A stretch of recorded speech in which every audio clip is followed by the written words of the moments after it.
Days of Our Lives, NBC Daytime.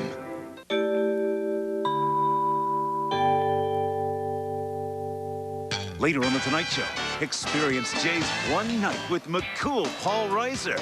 Plus, the spellbinding Melissa Joan Hart and the tunes of Rhonda Shepherd. Your local news is next. It's been in the making for over 50 years. The village of Dresden finally gets a memorial to its veterans. I'm Jennifer Roos. We'll have that story and more up next.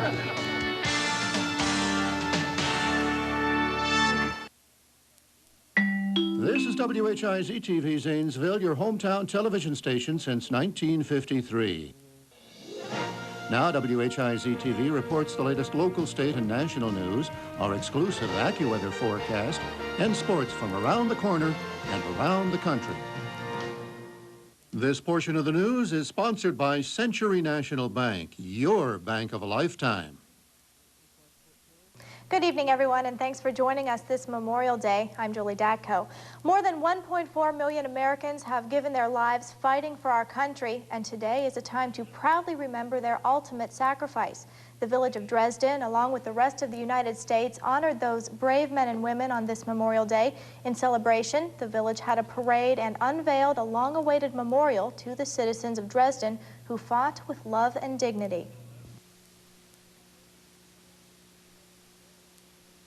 It started in 1944, trying to get a memorial here in Dresden. It seemed like they'd start and then something had happened and it would just kind of flow together, you know.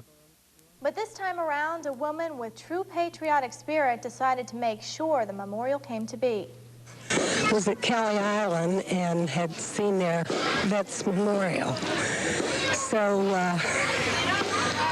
we decided that we was going to come home and get one here for Dresden. So that's how it all started. In little less than a year, the American Legion and VFW raised the $12,000 for that memorial, which is located at Dresden Cemetery.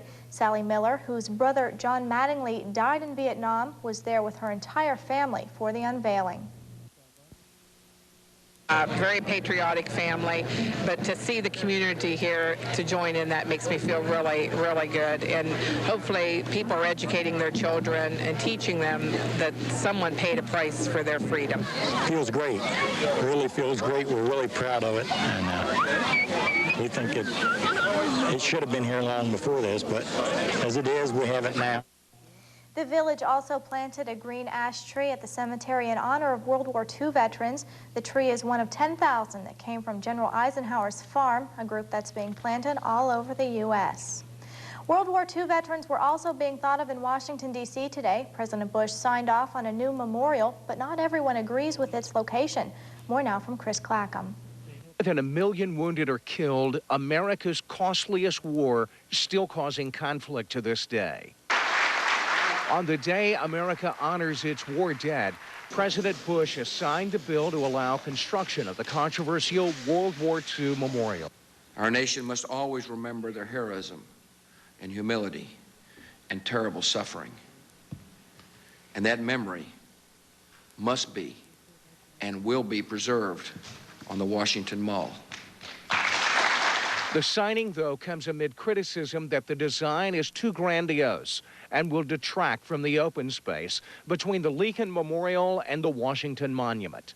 And the opposition is led by World War II veterans. There was a beautiful site just 100 yards from here that would have been perfect. But frankly, I'm deeply offended by the undemocratic way that this was chosen.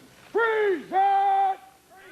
But the memorial is going forward, as did the president's wreath laying at the Tomb of the Unknowns in Washington. Here, no question, no controversy about those who made the ultimate sacrifice. Chris Clackham, NBC News. A remembrance of a different kind today, this one a local mystery.